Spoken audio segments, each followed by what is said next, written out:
তবে আমি এতটুক বলেছি, যারা অভিযোগ করে তাদেরকে আমার বলা আছে, যারা অভিযোগ করে তাদেরকে আমার বলা আছে, আজকে আজকে এই মুহূর্তে ভুয়াপুরে এই গ্রামে আজকে যা বক্তব্য দেব ইনশাআল্লাহ, এই বক্তব্যর মতো আর একটা বক্তব্য ওই লোকের কোনো বক্তা দিবে 50 বছর বিগত সময় থাকলো অতীতের।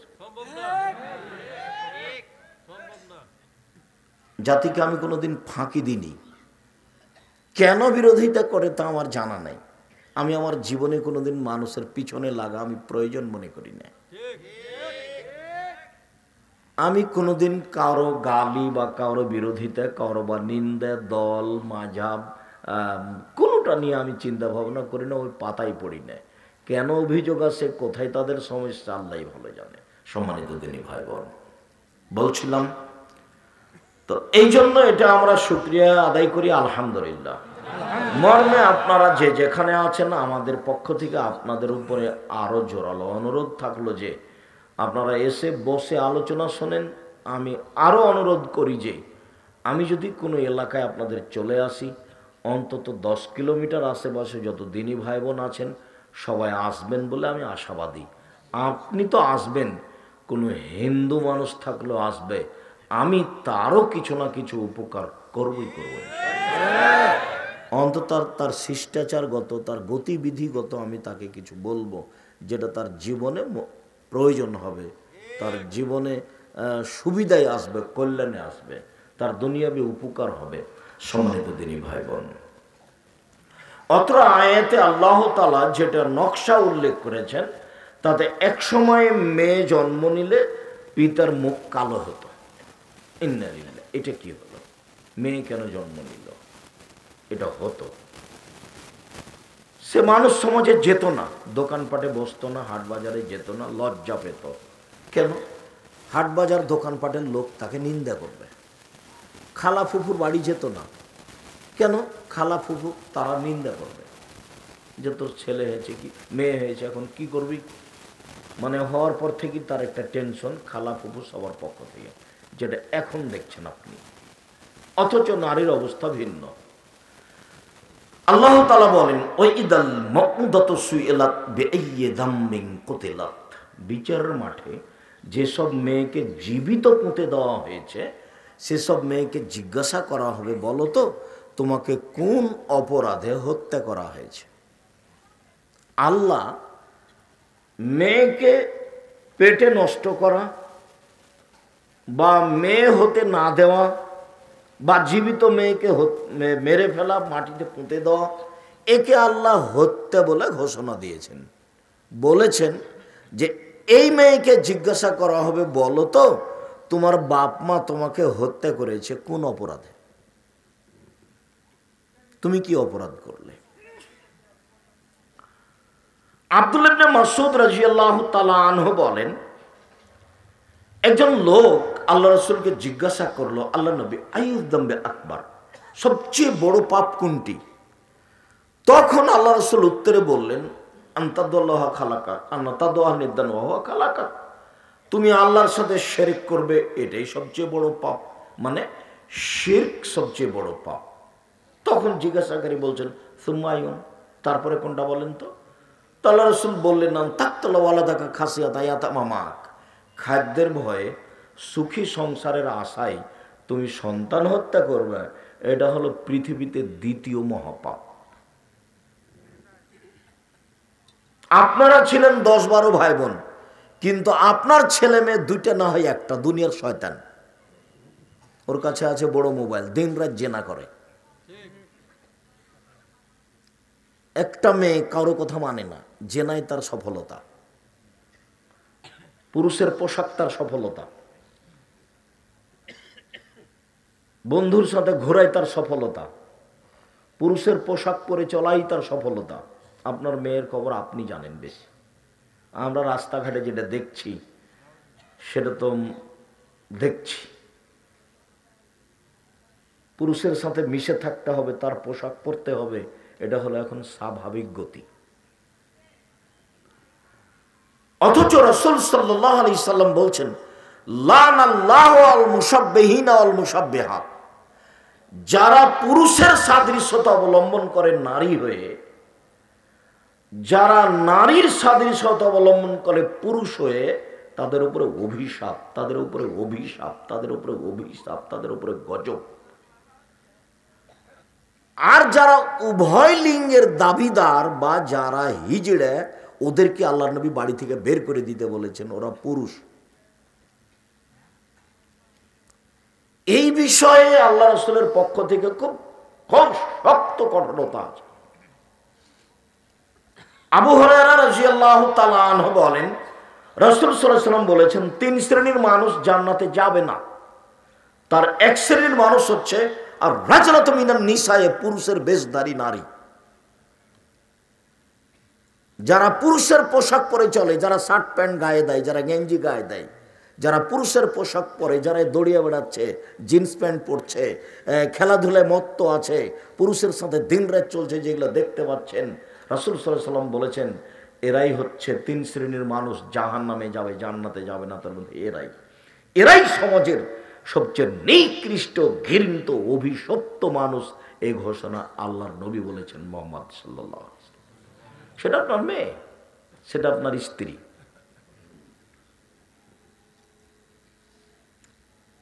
দুঃখিত যারা মনে করেছে আমি শিক্ষিত, নবী তাকে শিক্ষিত বলেননি, আল্লাহ তাকে শিক্ষিত বলেননি। যারা নোংরা অবস্থা অবলম্বন করে নিজেকে কিছু বলতে চায়, করতে চায়, এটা ঠিক নয়।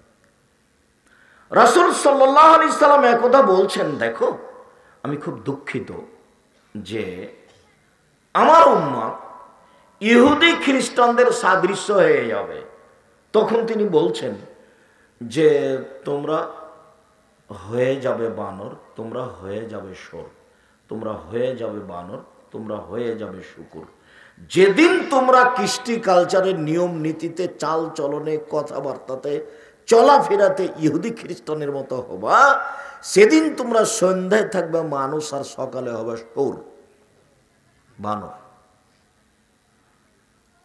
তো আগে সাদৃশ্যের কথাটা একটু বলে নিয়ে সামনে আগাবো।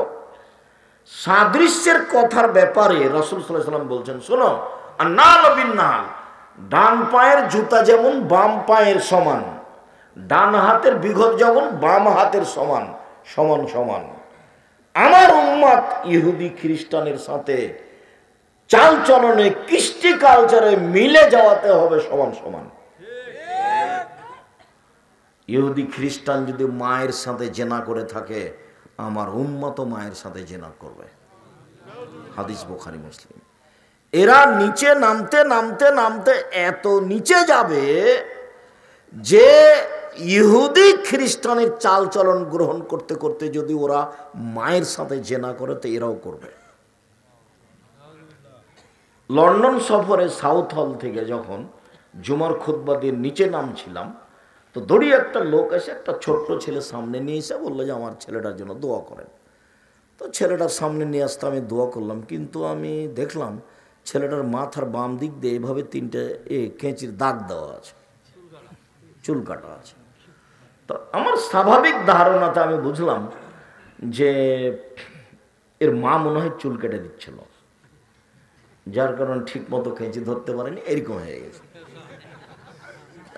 আমার ওই আবদুল্লাহর ছেলে যেটা মোহাম্মদ, ও নাপিতের কাছে চুল ছেঁটে দেবে না। মা নাপিতের কাছে নিয়ে গেলে খুব চিল্লাচিল্লি করে, আমার দাদি চুল ছেঁটে দেবে, আমার দাদি, ও খুব চিল্লাচিল্লি করে, নাপিতের কাছে চুল ছেঁটে নেয় না। তখন আবদুল্লাহর আম্মা চুল ছেঁটে দেয়। তো আমি এটাই মনে করেছি। তো কি ব্যাপার কি আল্লাহর রহমত, ওই 2 তলা থেকে নিচে নামতেই রাস্তাটা এইভাবে ঘুরেছে, এইভাবে ঘুরতে এখানে দেওয়া আছে সাইনবোর্ড চুল ছাড়ার। তো দেখছি ওইরকমই করা আছে। তো ইন্না লিল্লাহ, কি খবর ভাইজান, আপনার ছেলের মাথার এভাবে দাগ কাটা আছে, চুল কাটা, তাহলে কি এটা দেখে করেছেন নাকি? ধর্ম বিক্রি করে খেতে আসেনি, রুজি বাংলাদেশও আছে। আদর্শ বিক্রি করে খেতে রাজি নই। ছি ছি ছি ছি, আপনি বলেন কি? এখানে বহু ছেলে আছে যার মাথায় উপরে চুল আছে, চতুর্দিক কাটা আছে। তোমাকে আর তোমার বাপকে আর তোমার মাকে যদি আমি আব্দুর রাজ্জাক বিন ইউসুফ মূর্খ প্রমাণ করতে না পারি, আমি আজ থেকে আর কোনোদিন বক্তব্য দেব না, ভুয়া পরিচয় চ্যালেঞ্জ করলাম। তোমাকে আর তোমার বাপকে, তোমার মাকে, তোমার বংশকে যদি আমি অশিক্ষিত প্রমাণ করতে না পারি, আমি জিন্দেগি তার বক্তব্য দেব না। তোমার আদর্শকে আমি মাটিতে পুঁতে দিতে এসেছি। তোমার আদর্শ আমার কাছে সবচেয়ে ঘৃণিত। তোমাকে দেখলে আমাকে ঘৃণা লাগে, তোমাকে দেখলেই ঘৃণা লাগে। আর তোমার বোনের যখন পোশাক দেখি, তখন রাসূল সাল্লাল্লাহু আলাইহি সাল্লামের কথা মনে পড়ে, অভিশপ্ত কথা। তুমি মনে করো না দুনিয়া দখল করে নিয়েছি, দুনিয়া দখল ফেরাউনও করেছিল। ফলাফল ফেরাউন যখন দুনিয়া থেকে চলে গেল, তখন একটু খড়কুটাতে হাত রেখে আশ্রয় নেবে, এরকম কোনো পথ ফেরাউনের ছিল না। খুব নিরুপায়। আর তোমরা যদি দুনিয়াতে নিরুপায় দেখতে চাও, তাহলে দেখতে পারো খুলনার অঘোষিত সম্রাট এরশাদ শিকদার। এরশাদ শিকদার শেষে বলেছিল যে আমার মেয়ের মাথাতে একটু হাত লাগাতে চাচ্ছি, একটু আদর করব আমার মেয়েকে, এই সুযোগ দেওয়া হয়নি। যদি দুনিয়াতেই ক্ষমতার থাকার পরেও নিরুপায় নেমে আসে দেখতে চাও, তাহলে দেখতে পারো দাম্ভিক প্রেসিডেন্ট, ইরাকের প্রেসিডেন্ট সাদ্দাম। তুমি কি এমন যে তোমার গায়ে একটা গেঞ্জি আছে, তার পিছনে 10 লেখা আছে বিশাল করে? কি এমন তুমি? তোমার গেঞ্জি আর বাজারে, তোমার গেঞ্জি দিয়ে আমি টয়লেট পেপার হিসাবে ব্যবহার করব না। যদি ওই পেশাবের প্রয়োজন হয় যে পানি না থাকে, তা আমি আব্দুর রাজ্জাক বিন ইউসুফ এই কাপড় ব্যবহার করব না। তোমার গেঞ্জি আমার কাছে এত ঘৃণিত। আমি জানি ওইটা ইহুদি খ্রিস্টানদের খেলোয়াড়ের নাম্বারে এই সিরিয়াল। ওই গেঞ্জি দিয়ে আমি জুতাও পরিষ্কার করব না। আমার কাছে এত ঘৃণিত সেই পোশাক। তোমার গায়ে কেমনে থাকে? তোমার মাথার চুল কেমনে এমন হলো? তোমার বোনের পোশাক কেমনে এমন হলো? রাসূল সাল্লাল্লাহু আলাইহি ওয়াসাল্লাম বলছেন 3 শ্রেণীর মানুষ জান্নাতে যাবে না। তার এক শ্রেণীর মানুষ পুরুষের বেশধারী নারী, যারা পুরুষের জুতা স্যান্ডেল পোশাক পরে। লন্ডনী পোশাকে স্বাধীন আরব দেশের চেয়ে। যখন আমি দুবাইয়ে নামলাম বিমানবন্দরে প্রথমবার 10 সালে, তখন বাঙালিরা দৌড়িয়ে এসে বলছে, আপনি তাড়াতাড়ি জুব্বা পরেন, আপনার লুঙ্গি দেখলে জরিমানা হবে। তাই আমি বললাম যে লুঙ্গি তো আল্লাহর নবী পরতেন, সেজন্যই পরেছি, চলো আগে জরিমানাই দাও, তারপরে কথা। তো লন্ডনে কেউ লক্ষ্য করছে, খেয়াল করছে, এটাও বুঝলাম না। মানে এর কোনো হিসাব নেই, যার যা সে তার মতো চলুক। তাহলে সেই দেশে আমার মেয়ে, আমার বোন তাদের পোশাক নিবে কেন? সে যদি একবারে এমন বোরখা পরে যে যেটা হাদিসে এসেছে মাটিতে লেগে থাকবে অর্ধ হাত, ছেঁচড়ে যাবে, এরকম বোরখা পরলে কেউ কিছু বলবে না। অত স্বাধীনতা এদেশে নেই। সেদিন কোনটা যেন সৌদি মেহমান, যেটা মদিনা, আপনাদের জামিয়া সালাফে ডাঙ্গিপাড়ায় শিক্ষকতা করছেন এখন। আপনাদের জামিয়া সালাফে কিন্তু দেশের ভিন্ন ধরনের প্রতিষ্ঠান। আপনাদের জামিয়া সালাফে 5000 ছেলে মেয়ে পড়াশোনা করে। আপনাদের জামিয়া সালাফে প্রায় 300 জন শিক্ষক শিক্ষিকা আছে, যাদের প্রতি মাসে বেতন লাগে 32 লক্ষ। ইন্ডিয়ান শিক্ষক আছে 5 জন। সৌদি আরব থেকে আছে 1 জন, আর রাস্তায় আছেন 1 জন আসছেন। আপনাদের জামিয়া সালাফে ভিন্ন ধরনের প্রতিষ্ঠান। তো আমি যেটা বলছিলাম, সেটা মেহমান এসেছে, তো আমি ঢাকায় আগাতে গেছি। তো ওই যেখানে হোটেল ভাড়া নেওয়া হয়েছে 2 তলায়, গেটে যে আছে, আমার পরনে লুঙ্গি আছে, সে যেন ঢুকতে দিবে না। যে তোমার এটা লন্ডনের চেয়ে দামি নাকি এই এলাকা? যে পাগল, এই তোমার ম্যানেজার কে আছে, কথা বলো তো দেখি। তো কোথায় বললো, তখন বলছে আসতে বলো। তো এখন ওপরে গেছি, তো দেখছি সবাই চতুর্দিকে ছুটে আসছে। মানে তোমার ম্যানেজারকে আগে বলো, ঘটনা কি, এটা কি লিখিত আছে নাকি? লুঙ্গি পরে ঢোকা যাবে না, এটা কেন? দেখি সবাই এসে ক্ষমা চাচ্ছে। মানে ক্ষমা চাওয়া পরে, ঘটনাটা কি সেটা আমাকে শোনাও। কি এমন পড়া জানুনি, শিক্ষা নাই, দীক্ষা নাই, প্যান্টটা টাকানোর নিচে পরো, উপরে এক খ্রিস্টানের মতো করে চুল রেখেছো, আবার এদিকে তো দাগ কেটে রেখেছো, মেয়েটা তোমার ল্যাংটা হয়ে আছে, তুমি আমাকে কি দেখাতে চাও? তুমি তো আমার কাছে সবচেয়ে নিম্ন শ্রেণীর মানুষ। আমি তো তোমাকে দায়ী করতে করতে তোমার বংশ পর্যন্ত চলে গেছি, তুমি আমার কাছে এত নিম্ন শ্রেণীর মানুষ। তোমার গায়ে গেঞ্জি ওইটা থাকবে কেন? কেন থাকবে? থাকবে কেন? তোমার মাথার চুল এমনটা হবে কেন? তোমার বোন গেঞ্জি গায়ে দিবে কেন?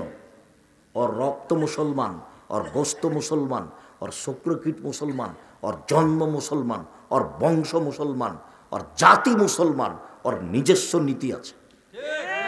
হিন্দুর নিজস্ব নীতি আছে। বিবাহ হয়ে গেলে কপালে কি দেয়? এখানে স্মৃতিতে সিঁদুর দেয়, হাতে একটা কি থাকে? শাখা থাকে সাদা। ওর নিজেরটা অমুসলিম হয়ে সে ধরে রাখতে পারে, তুমি মুসলমান হয়ে ধরে রাখতে পারো না। একটা বাসাতে ঢুকছি তো ছেলে বাসা থেকে বের হয়েছে, আর ছেলের চাচা আর আমি বাসাতে ঢুকছি, ওরা আবার কুড়িগ্রামের মানুষ। তো ছেলে বের হয়ে ছেলের চাচাকে বলছে গুড মর্নিং। তো ছেলেও বাপও বলল, চাচা বলল গুড মর্নিং। হবে না, আদর্শ বিক্রি করা যাবে না। ছেলে আপনাকে সালাম না দিয়ে বলল গুড মর্নিং, আপনিও সে উত্তর দিলেন, বুঝলাম না গুড মর্নিংয়ে কী উপকার আছে বলেন তো দেখি। এখন থেকে নিয়ে যদি গুড মর্নিং শব্দ কিয়ামত পর্যন্ত গবেষণা করে কেউ, তো সরিষার সমপরিমাণ যদি সুবিধা দেখাতে পারে, আমি আব্দুর রাজ্জাক বিন ইউসুফ জাতির সামনে বক্তব্য দেব না। আর যদি বলতো আসসালামু আলাইকুম, তাহলে গোটাটাই করলেন, আপনার উপরে শান্তি অবতীর্ণ হোক। এটা ইসলাম, ওটা খ্রিস্টান, এটা মুসলিম, ওটা অমুসলিম, ওটা ইহুদি, ওটা খ্রিস্টান, ওরা হলো মকজুব, অভিশপ্ত, ওলা দললিন, পথভ্রষ্ট, আর এটা হলো পথে আছে। তোমার বোন কেন গেঞ্জি গায়ে দিয়ে থাকবে? সেদিন আবার ফিরে এসেছে, যেদিন মেয়েকে জীবিত মাটিতে পুঁতে দেওয়া হবে। তিনি বললেন সবচেয়ে বড় পাপ হলো শিরক করা। তিনি বললেন দ্বিতীয় মহাপাপ হচ্ছে খাদ্যের ভয়ে ছেলে মেয়েকে হত্যা করা। ছেলে মেয়ে বেশি হবে এই কথাই ঠিক, কম কেন? বেশি হলেই সুবিধে, বেশি হলে 10টা হলে 2-1টা মারা যাবে, 2-4টা মারা যাবে। একটা যদি মারা যায়, 2টা যদি মারা যায় ছোট অবস্থায়, আপনার জান্নাত হবেই ইনশাআল্লাহ। ও ছেলে আপনাকে ছাড়া জান্নাতে যাবে না, ও মেয়ে আপনাকে ছাড়া জান্নাতে যাবে না। আপনার ছেলে মেয়ে মাত্র 2টা, কয়টা মারে, কয়টা থাকে? দুনিয়া শয়তান, সবসময় বড় মোবাইল থাকে, সবসময় ল্যাংটা বেটি ছেলে নাচে। আপনার মেয়ের মোবাইলও নাচে, আপনার ছেলের মোবাইলও নাচে। দুইজনে এরা পশু প্রাণী, গরু ছাগল। বুঝে না ওরা অন্তর আছে, বুঝে না। দেখে না ওরা চক্ষু আছে, দেখে না। শোনে না ওরা কান আছে, শোনে না। উলাইকা কাল আনাম, তারা পশু প্রাণীর মতো, তারা গরু ছাগলের মতো, তারা কুকুর শ্রীগালের মতো, বালু মাজাল বরং তার চেয়ে খারাপ। এই কথা আমি বলিনি। ওদের কান আছে, শোনে কিন্তু গ্রহণ করে না। ওদের চোখ আছে, দেখে কিন্তু গ্রহণ করে না। ওদের অন্তর আছে, বুঝে কিন্তু গ্রহণ করে না। ও জানে যে 10 নাম্বার কোনো ইহুদির বা কোনো খ্রিস্টান খেলোয়াড়ের নাম্বার। ও জানে যে এভাবে চুল ছাটা কোনো ইহুদি বা খ্রিস্টানের খেলোয়াড়ের নাম্বার। অবাক কথা, খেলছে ব্রাজিল আর খেলা হচ্ছে কাতারে। টাকা পয়সা বাংলাদেশে পাঠালেও তো তুমি ফকিরে ভিক্ষা পাই, ওই টাকা তুমি ওখানে খরচ করলে কেন? টাকাটা বাংলাদেশে দিলেও তো তুমি এদেশে যদি মেডিকেল করে, মানুষ তো এখন রাস্তাঘাটে খরচ করছে। যদি বড় বড় মেডিকেল বাংলাদেশে করে, ইন্ডিয়া থেকে বড় বড় মহিলা ডাক্তার নিয়ে এসে এইখানে যদি ডাক্তারি শেখাতো আমাদের মেয়েদেরকে, তাহলে এই লক্ষ লক্ষ মানুষকে ওখানে যেতে হতো। কত কষ্ট করতে হচ্ছে। আর এদেশে তো চিকিৎসা কেমন সেটা তো আপনি ভালো বুঝেন।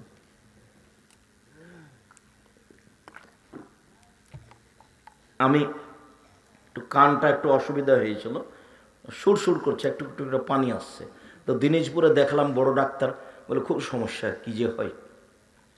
ঢাকায় আমি খুব চেষ্টা করছি, তবে কদ্দূর যে কী হয় দেখা যাক। তারপর রাজশাহী, মনে হচ্ছে পর্দা ফেটে গেছে। তো 6 মাস এভাবে কেটে গেল, বড় বড় ডাক্তারের কথা। এবার কলকাতায় নামলাম প্রোগ্রামে, আগে চলো তো ডাক্তারখানায় যাই, তো এক ডাক্তারের কাছে গেলাম। তো এখন একটু দেখে সরে যাচ্ছে, ওষুধ লিখতে যাচ্ছে।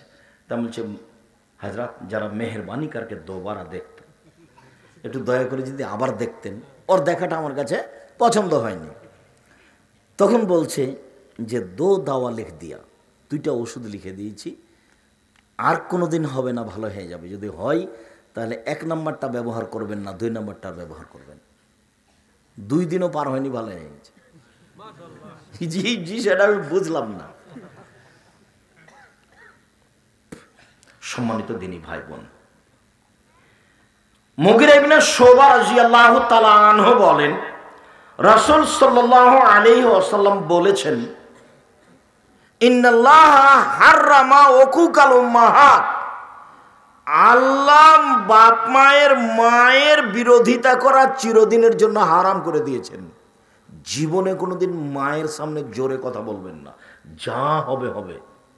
বউ যদি একবারে গালি দিয়ে বলে একাকার করে দেয়, যদি মনে হয় যে মাটির উপরে সবচেয়ে খারাপ মানুষ আমার মা, তবে মুখ খুলবেন না। মুখ খোলাই নিষেধ, যা হবে হবে।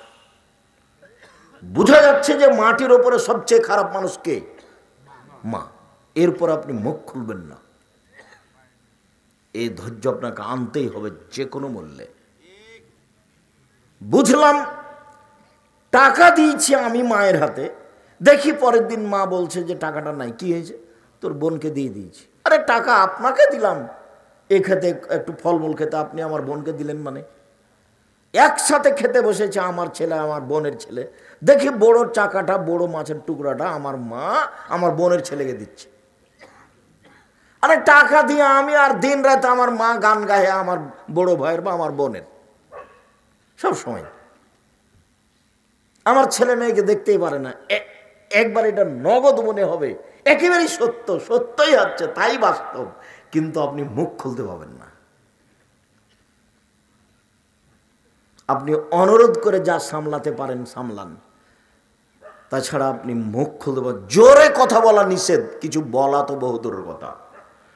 ওখানে জোরে হেঁটে যাওয়া নিষেধ, হাতখানে এভাবে নড়ানো নিষেধ। এটা আল্লাহ বলছেন, কোনো মানুষ বলেনি, মুহাম্মদ সাল্লাল্লাহু আলাইহি ওয়াসাল্লাম বলেননি। মা যেখানে আছে ওর যাওয়ার গতি ভিন্ন, ওখানে কথার গতি ভিন্ন, ওখানে হাঁটার গতি ভিন্ন, সব ভিন্ন। ওর নাম মা। চিরদিনের জন্য মায়ের অবাধ্য চলা হারাম। সাবধান, বিদেশে যারা আছো, দেশে যারা আছো, কোনোদিন বইয়ের নামে অ্যাকাউন্ট খুলবে না। বইয়ের নামে যদি অ্যাকাউন্ট খুলো তো আর একজনের সাথে সম্পর্ক করে টাকাটি নিয়ে চলে যাবে। বাপের নামে মায়ের নামে অ্যাকাউন্ট খুলো, যা হবে হবে, লাভ আর লস ওখানে হোক। যদি টাকা নিয়েই নেই আমার বাপ, তো আমার বাপই নিল। বউ চলে গেলে তোমার মা আর তোমার বাপ আর তুমি 3 জন কাঁদবা একসাথে, দেখবা যে এখন একসাথে আছো। আর যদি বাপের নামে থাকে, বউ চলে গেলে তখন তোমরা 3 জন একসাথে থাকবা, আর ও টাকা নিয়ে চলে গেলে তোমরা 3 জনে একসাথে কাঁদবা। আমি বলি না যে বউয়ের সাথে সম্পর্ক খারাপ করো, এটা আমি বলি না। বউয়ের সাথে ভালো সম্পর্ক করতে হবে, এটাই নয়, এটাই ঠিক, কিন্তু অ্যাকাউন্ট খুলে নয়। সব টাকা পয়সা ওখানে বিলিয়ে দিয়ে নয়। সম্মানিত দিনী ভাই বোন, পরের বাক্যে আল্লাহ রাসূল বলছেন যে ওয়াদাল বানা, মেয়েকে মাটিতে পুঁতে দেওয়া চিরদিনের জন্য হারাম। তার মানে বুখারী মুসলিমের হাদিসে প্রমাণ হচ্ছে যে মেয়েকে একসময় মাটিতে পুঁতে দেওয়া হতো। এটাই জাহেলিয়াতের যুগ। জাহেলিয়াতের যুগে ইসলাম আসার পূর্বে হাজারো লাখো মেয়েকে মাটিতে পুঁতে দেওয়া হয়েছে, জীবিত মেয়েকে। এটি কি যেমন তেমন অপরাধ? সম্মানিত দিনী ভাই বোন, ওমর বলছেন, যা কায়েস ইবনে আমির একজন লোক নবীর কাছে এসে বলছে, ইন্নী ওয়াআদতু সামানিয়া বানাতিন লি, আমার 8টি মেয়ে আমি নিজে হাতে মাটিতে পুঁতে দিয়েছি। 8 জন মেয়েকে সে নিজে হাতে মাটিতে পুঁতেছে, এটা তার নিজস্ব বিবরণ। তার মানে আপনাকে আমি বলতে চাচ্ছি যে এক সময়ে মেয়েদেরকে মানুষ কি করত? মাটিতে পুঁতে দিত। ওর কোনো দাম ছিল না, এটা জাহেলিয়াতের যুগ। আবার সময় এসেছে এখন মানুষ মেয়েকে ওই ছেলে বানিয়ে আর নাহলে গরু ছাগল করে একবারে জবে করে মাটিতে পানিতে ভাসিয়ে দিবে। যেখানে সেখানে মেয়ে জেনা অবস্থায় পড়ে থাকবে, মরে পড়ে থাকবে, তার কোনো দাম নাই। সে এখন পশু প্রাণী, গরু ছাগলের মতো। আল্লাহ রাসূল বলছেন, হেমারে, গাধা যেমন গাধীর সাথে মিলে লজ্জা বোঝে না, ষাঁড় যেমন গাভীর সাথে মিলে লজ্জা জানে না, মানুষ তেমন খোলা মাঠে জেনা করবে, লজ্জা বুঝবে না। আল্লাহ নবী বলছেন, একজন পুরুষের সাথে হাজারো নারীর সম্পর্ক থাকবে। আর তুমি ইতর শ্রেণীর মা নারী একজন পুরুষকে ধ্বংস করো, দিন রাত মোবাইলে ল্যাংটা ছবি দেখো। তোমার তো একটা বুদ্ধি হুঁশ থাকা দরকার যে আমি যে ছেলের সাথে কথা বলছি এইভাবে নিজেকে বিলিয়ে দিচ্ছি সব কিছু, তো এর তো আরও পুরুষের সাথে সম্পর্ক আছে। আর তোমার মতো একটা বোকা ছেলে, নোংরা হুঁশমোটা ছেলে, তোমার তো একটা বিবেচনা করা দরকার যে আমি যে এর সাথে কথা বলছি এ মেয়ের আরও হাজারো ছেলের সাথে সম্পর্ক আছে। তুমি কি পশু প্রাণী হয়ে গেছো? তোমার তো একটা দাম আছে, তুমি মুসলিম পুরুষ।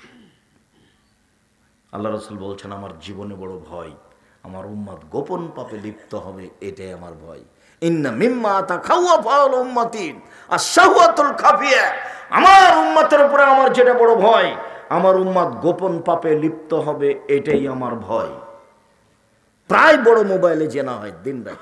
আইনানে তাজলিনে যে নহমান নাজরো, দুই চোখের জেনা হচ্ছে চোখ দিয়ে দেখা। অল ওজনানে জেনা হল ইস্তেমাও, দুই কানের জেনা হচ্ছে কানে অশ্লীল গান শোনা। অলিয়াদ জেনা হাল বাদশ, হাতের জেনা হচ্ছে পরনারীকে ধরা। আর জেনা রিজলাল মাসি, পায়ের জেনা হচ্ছে পা দিয়ে এই পথে চলা।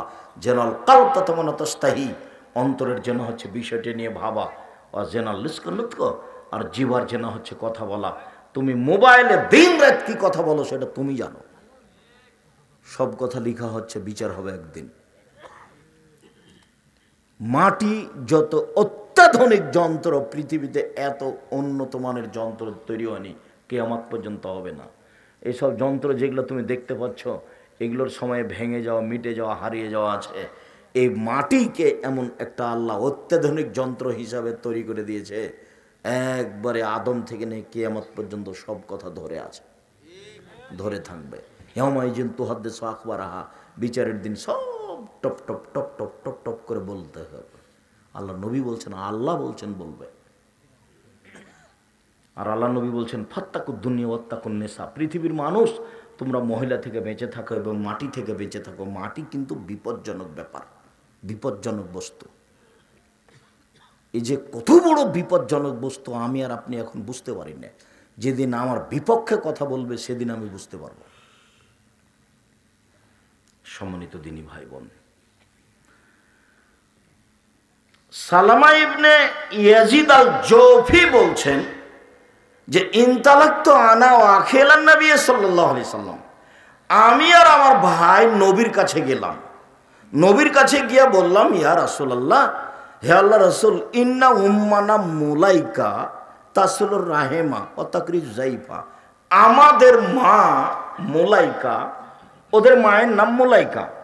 তো আমাদের মা মুলাইকা উনি মানুষের সাথে খুব সদাচরণ করতেন, মানুষকে টাকা পয়সা দিতেন। অতাকরিজ জাইফা, আর মেহমান প্রিয় ছিলেন খুব আমার মা, মেহমানকে খাওয়াতেন। ওয়াতা ফালো, এইটা এইটা এইটা আমার মা করতেন, যে কোনো অসহায় মানুষকে টাকা পয়সা দিয়ে দিতেন। তো ফাল জালেকা না ফিওয়ালা, এগুলো কি আমার হালাকাত ফিল জাহেলিয়া, তবে জাহেলিয়াতের যুগে আমার মা মারা গেছে, ইসলাম গ্রহণ করেনি।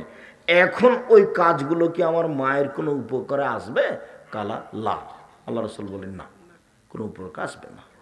এখন বলছে ইন্না উম্মানা ওয়াদাত উখতান লানা, আমার মা আমাদের একটা বোনকে মাটিতে পুঁতে দিয়েছিল।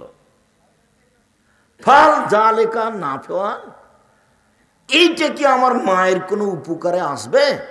আমার মা জাহেলিয়াতের যুগে আমার এক বোনকে মাটিতে পুঁতে দিয়েছিল। তো আল্লাহ রাসূল বললেন, আল ওয়াইতাতু আল মাউদাতু ফিন্নার, তোমার মা আর যাকে মাটিতে পুঁতে দেওয়া হয়েছে উভয়ই জাহান্নামে যাবে।